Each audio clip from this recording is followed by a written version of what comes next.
It's a mixed bag, but there are serious costs, and I don't like love it. Like it means you get all these people calling you a cuck on Joe Rogan. It's like not the most fun thing. But you also get a lot of sort of brownie points for doing good for the world. Yeah, you do. But I think my ideal life, I would be like in some library solving logic puzzles all day, and I'd like really be like learning maths and so on. So you're and have a like good body of friends and so on. So your instinct for effective altruism is something deep. It's not one that is communicating socially. It's more in your heart. You want to do good for the world. Yeah, I mean, so we can look back to early Giving What We Can. So, we're setting this up, me and Toby, and I really thought that doing this would be a big hit to my academic career, because I was now spending, at that time, more than half my time setting up this nonprofit at the crucial time when you should be like producing your best academic work and so on. And it was also the case at the time. It was kind of like the Toby Order Club. He was the most popular. There was this personal interest story around him and his plans to donate. And sorry to interrupt, but Toby was donating a large amount. Can you tell just briefly what he was doing? So he made this public commitment to give everything he earned above £20,000 per year to the most effective causes. And even as a graduate student, he was still donating about 15-20% of his income. So quite significant, given that graduate students are not known for being super wealthy. And when we launched Giving What We Can, the media just loved this as like a personal interest story. So the story about him and his pledge was the most... it was actually the most popular news story of the day. And we kind of ran the same story a year later, and it was the most popular news story of the day a year later too. And so it really was kind of several years before then I was also kind of giving more talks and starting to do more writing, and then especially with, I wrote this book, Doing Good Better, that then there started to be kind of attention and so on. But deep inside, your own relationship with effective altruism was, it had nothing to do with the publicity. Did you see yourself, how did the publicity connect to it? Yeah, I mean, that's kind of what I'm saying is I think the publicity came like several years afterwards. I mean, at the early stage when we set up Giving What We Can, it was really just every person we get to pledge 10% is, something like $100,000 over their lifetime. That's huge. And so it was just, we had started with 23 members. Every single person was just this kind of huge accomplishment. And at the time, I just really thought, maybe over time we'll have 100 members and that'll be like amazing. Whereas now we have, over 4,000 and $1.5 billion pledged. That's just unimaginable to me at the time when I was first kind of getting this stuff off the ground. So, can we talk about poverty and the biggest problems that you think in the near term effective altruism can attack, and each one? So poverty obviously is a huge one. Yeah. How can we help? Great, yeah, so poverty, absolutely a huge problem. 700 million people in extreme poverty living in less than $2 per day, where what that means is what $2 would buy in the US. So think about that, it's like some rice, maybe some beef, very, really not much. And at the same time, we can do an enormous amount to improve the lives of people in extreme poverty.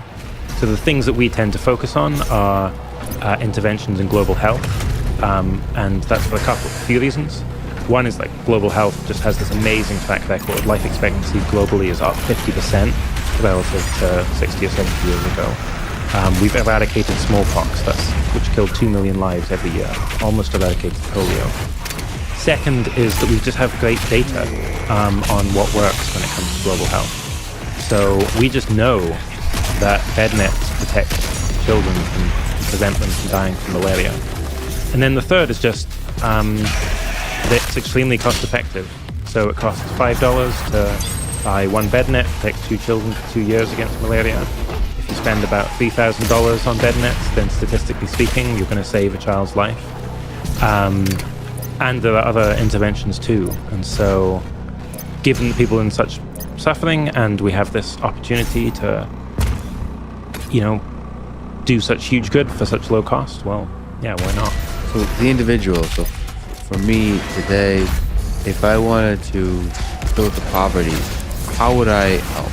And I wanted to say, I think donating 10% of your income is a very interesting idea, or some percentage, or some setting a bar and sticking to it. How do we then take the step towards the effective part? So you've conveyed some notions, but who do you give the money to? So GiveWell, this organization I mentioned, is it makes charity recommendations, and some of its top recommendations. So Against Malaria Foundation is this organization that buys and distributes these insecticide-treated bed nets, and then it has a total of 7 charities that it recommends very highly. So that recommendation, is it almost like a star of approval, or is there some metrics? So what are the ways that GiveWell conveys that this is a great charity organization? So GiveWell is looking at metrics, and it's trying to compare charities ultimately in the number of lives that you can save or an equivalent benefit. So one of the charities it recommends is Give Directly, which simply just transfers cash to the poorest families, where a poor family will get a cash transfer of $1,000. And they kind of regard that as the baseline intervention, because it's so simple, and people, they know what to do with, how to benefit themselves. So that's quite powerful, by the way. So before GiveWell, before the effective altruism movement, was there, I imagine there's a huge amount of corruption, funny enough, in charity organizations, or misuse of money. Yeah. So there was nothing like GiveWell before that? No, I mean, there was some, the charity corruption, obviously there's some, I don't think it's a huge issue relative to just focusing on the wrong things. Prior to GiveWell, there were some organizations like Charity Navigator, which were more aimed at worrying about corruption and so on. So they weren't saying, these are the charities where you're going to do the most good.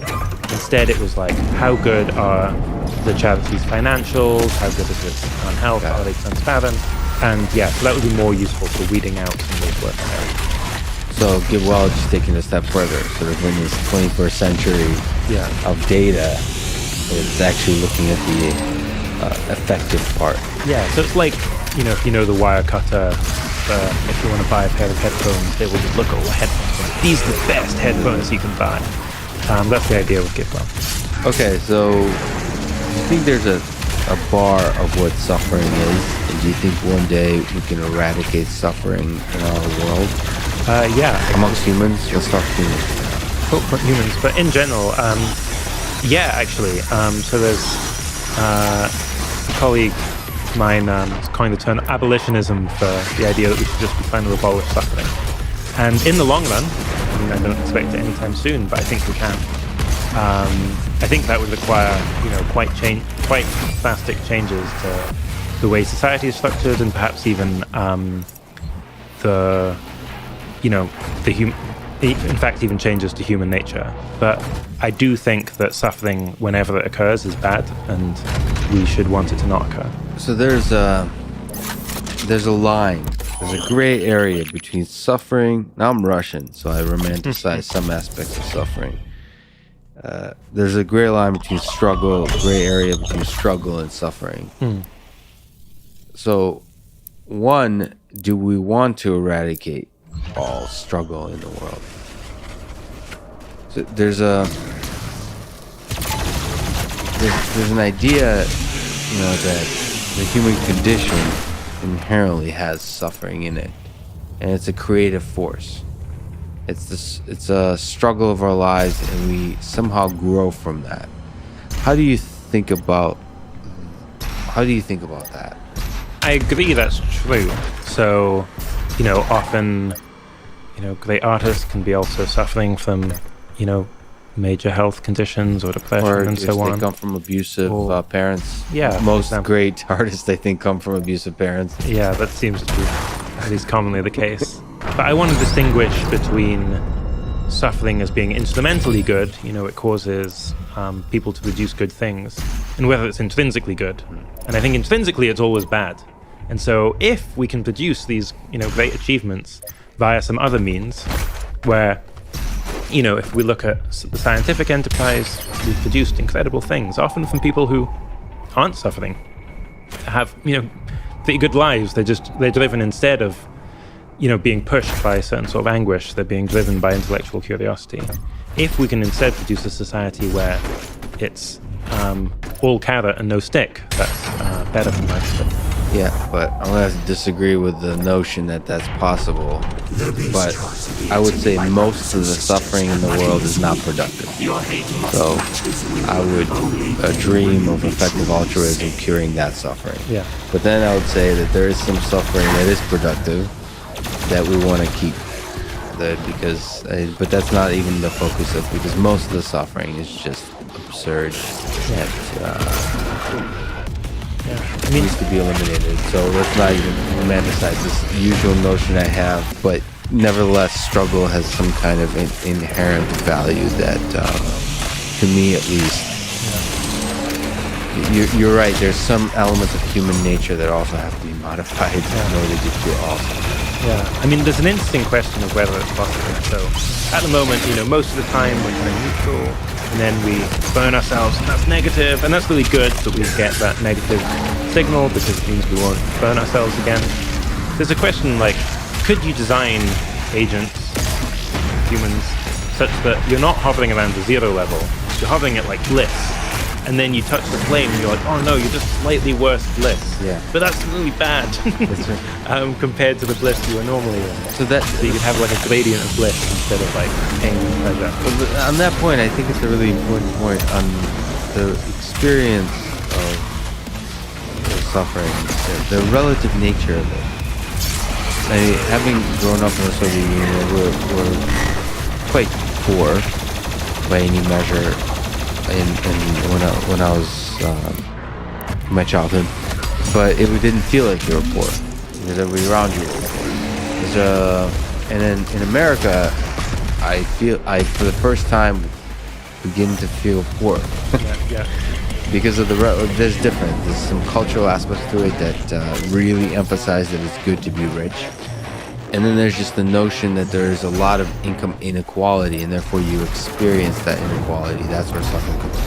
So what do you think about the inequality of suffering that we have to think about? Do you think we have to think about that as part of effective altruism? Yeah, I think that just things vary in terms of whether you get benefits or costs from them just in relative terms or in absolute terms. So a lot of the time, there's this hedonic treadmill where if you get, there's money is useful because it helps you buy things, or good for you because it helps you buy things. But there's also a status component too, and that status component is kind of zero sum. If you were saying, like in Russia, no one else felt poor because everyone around you is poor, whereas now you've got these other people who are super rich, and maybe that makes you feel less good about yourself. There are some other things, however, which are just intrinsically good or bad. So commuting, for example, is just people hate it. It doesn't really change. Knowing that other people are commuting too doesn't make it any kind of less bad.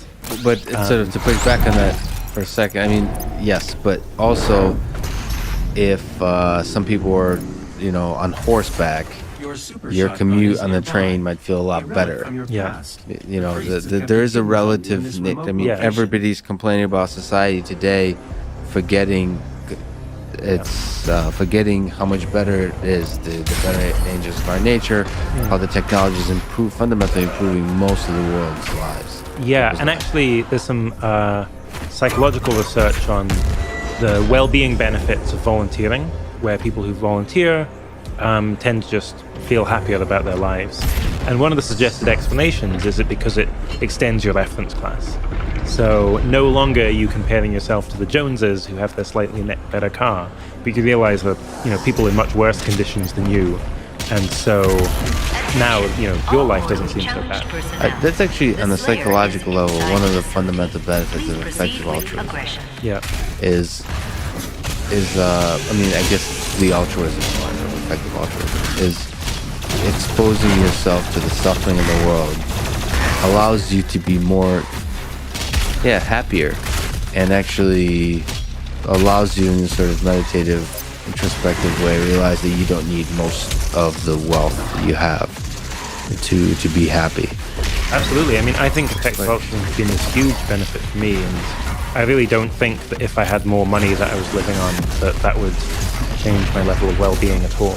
Whereas engaging in something that I think is meaningful, that I think is steering humanity in a positive direction, that's extremely rewarding. And so, I mean, despite my best attempts at sacrifice, I think I've actually ended up happier as a result of engaging in effective altruism than I would have done. That's such an interesting idea. So let's talk about animal welfare. Sure. Easy question. What is consciousness? Yeah. Especially as it has to do with the capacity to suffer. I think there seems to be a connection between how conscious something is, the amount of consciousness, and its ability to suffer. And that all comes into play of us thinking how much suffering there is in the world with regard to animals. So how do you think about animal welfare and consciousness? Okay, well, consciousness, easy question. Okay. I think we don't have a good understanding of consciousness. My best guess is it's got, and by consciousness I'm meaning what it feels like to be you, the subjective experience that seems to be different from everything else we know about in the world. I think it's clear it's very poorly understood at the moment. I think it has something to do with information processing. So the fact that the brain is a computer or something like a computer. So that would mean that very advanced AI could be conscious. Information processors in general could be conscious with some suitable complexity. But that also, so some suitable complexity, it's a question whether greater complexity creates some kind of greater consciousness which relates to animals. Yeah. Right? Is there, if it's an information processing system and it's smaller and smaller, is an ant less conscious than a cow, less conscious than a monkey? Yeah, and again, this super hard question, but I think my best guess is yes. Like if I think, well, consciousness is not some magical thing that appears out of nowhere. It's not, Descartes thought it was just comes in from this other realm and then enters through the pineal gland in your brain, and that's kind of soul, and it's conscious. So it's got something to do with what's going on in your brain. A chicken has 1/300th of the size of the brain that you have. Ants, I don't know how small it is. Maybe it's millionth the size. My best guess, which I may well be wrong about because this is so hard, is that in some relevant sense the chicken is experiencing consciousness to a less degree than the human, and the ant significantly less again. I don't think it's as little as 300th as much. I think there's evolutionary reasons for thinking that, like, the ability to feel pain comes on the scene relatively early on, and we have lots of our brain that's dedicated to stuff that doesn't seem to have to do anything to do with consciousness, language processing, and so on. So it seems like so there's a lot of complicated questions there that we can't ask the animals about. But it seems that there is easy questions in terms of suffering, which is things like factory farming that could be addressed. Yeah. Is that the lowest hanging fruit, if I may use crude terms here, of animal welfare? Absolutely, I think that's the lowest hanging fruit. So at the moment we raise and kill about 50 billion animals every year. How many? 50 billion. So for every human on the planet, several times that number are being killed. And the vast majority of them are raised in factory farms, where basically whatever your view on animals, I think you should agree, even if you think, well, maybe it's not bad to kill an animal, maybe if the animal was raised in good conditions. That's just not the empirical reality. The empirical reality is that they're kept in incredible cage confinement, they're debeaked or detailed without anesthetic. Chickens often peck each other to death, otherwise because they're in such stress. It's really, I think when a chicken gets killed, that's the best thing that happens to a chicken in the course of its life. And it's also completely unnecessary. This is in order to save, a few pence for the price of meat or price of eggs. And we have indeed found it's also just inconsistent with consumer preference as well. People who buy the products, if they could, when you do surveys, are extremely against suffering in factory farms. It's just they don't appreciate how bad it is, and just tend to go with easy options. And so then the most effective programs I know of at the moment are nonprofits that go to companies and work with companies to get them to take a pledge to cut certain sorts of animal products like eggs from cage confinement out of their supply chain. And it's now the case that the top 50 food retailers and fast food companies have all made these kind of cage-free pledges. And when you do the numbers, you get the conclusion that every dollar you're giving to these nonprofits result in hundreds of chickens being spared from cage confinement. And then they're working to other types of animals, other products too. So is that the most effective way to have a ripple effect, essentially, as opposed to directly having regulation from on top that says you can't do this? So I would be more open to the regulation approach, but at least in the US, there's quite intense regulatory capture from the agricultural industry. And so attempts that we've seen to try and change regulation it's been a real uphill struggle. There are some examples of ballot initiatives where the people have been able to vote in a ballot to say, we want to ban eggs from caged conditions. And that's been huge. That's been really good. But beyond that, it's much more limited. So I've been really interested in the idea of hunting in general and wild animals, and seeing nature as a form of cruelty that I am ethically more okay with.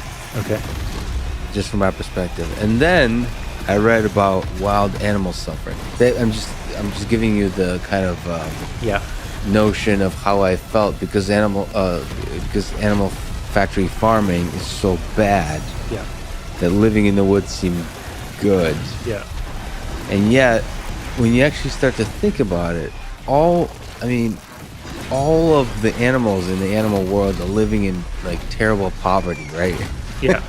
So you have all the medical conditions, all of that. I mean, they're living horrible lives that could be improved. Yeah. That's a really interesting notion that I think may not even be useful to talk about, because factory farming is such a big thing to focus on. Yeah. But it's nevertheless an interesting notion to think of all the animals in the wild as suffering in the same way that humans in poverty are suffering. Yeah, I mean, and often even worse. So many animals reproduce via R selection. So you have a very large number of children in the expectation that only a small number survive. And so for those animals, almost all of them just live short lives where they starve to death.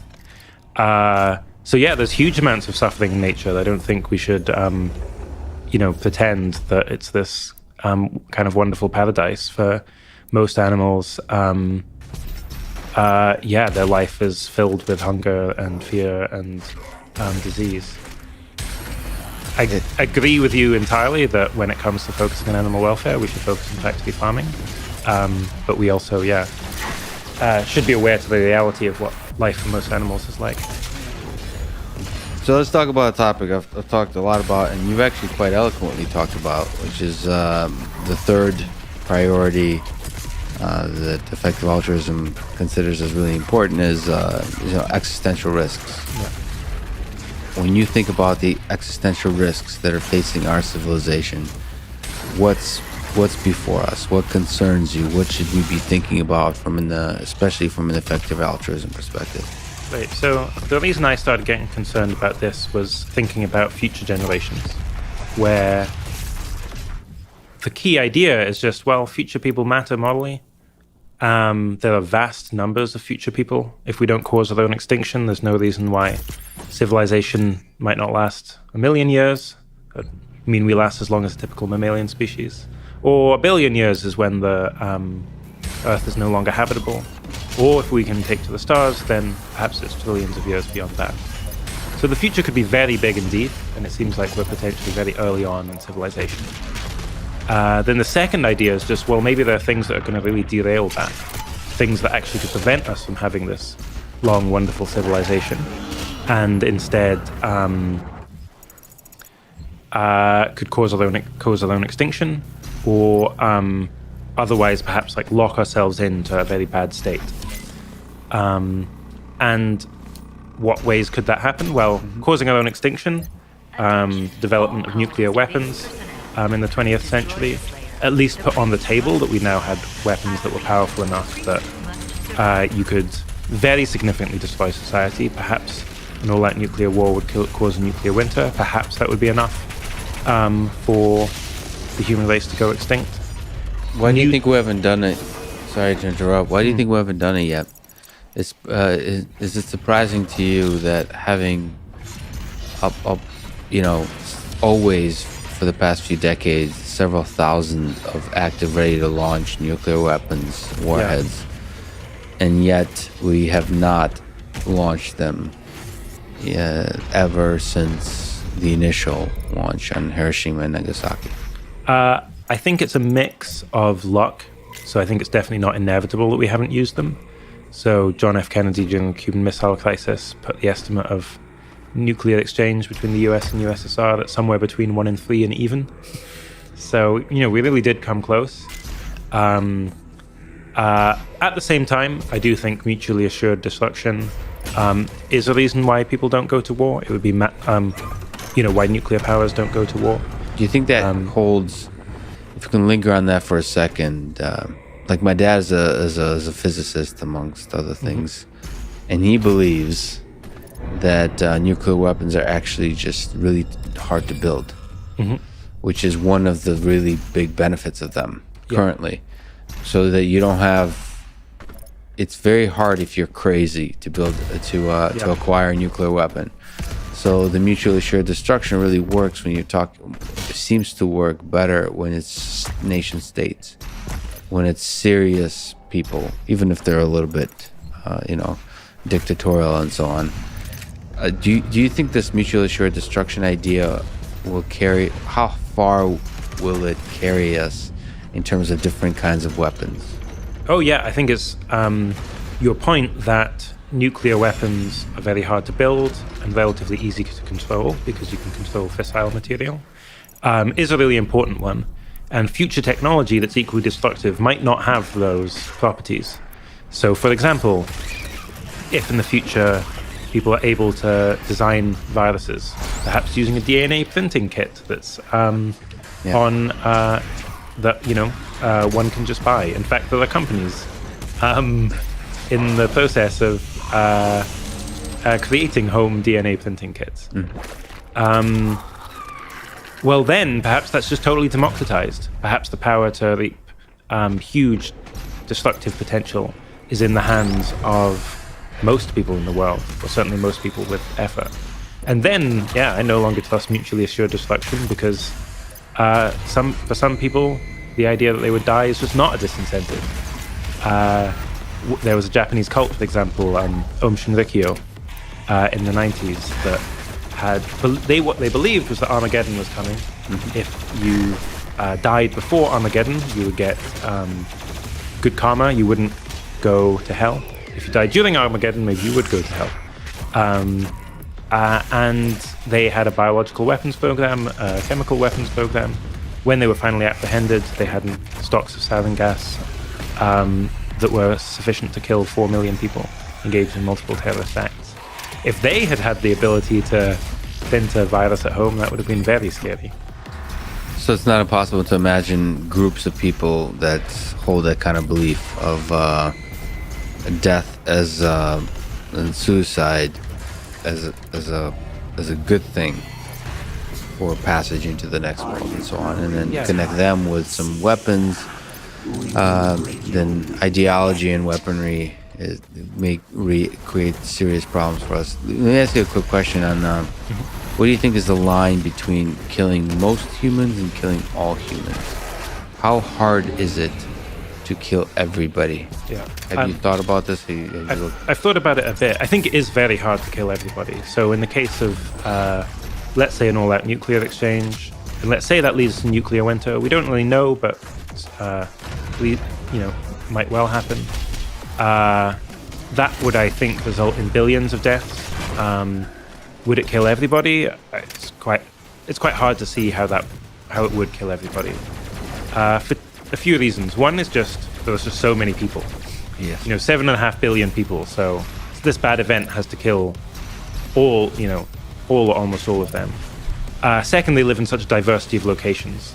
So a nuclear exchange or the virus, it has to kill people who live in the coast of New Zealand, which is going to be climatically much more stable than other areas in the world, or people who are on submarines, or who have access to bunkers. So there's a very there's just I'm sure there's 2 guys in Siberia just badass.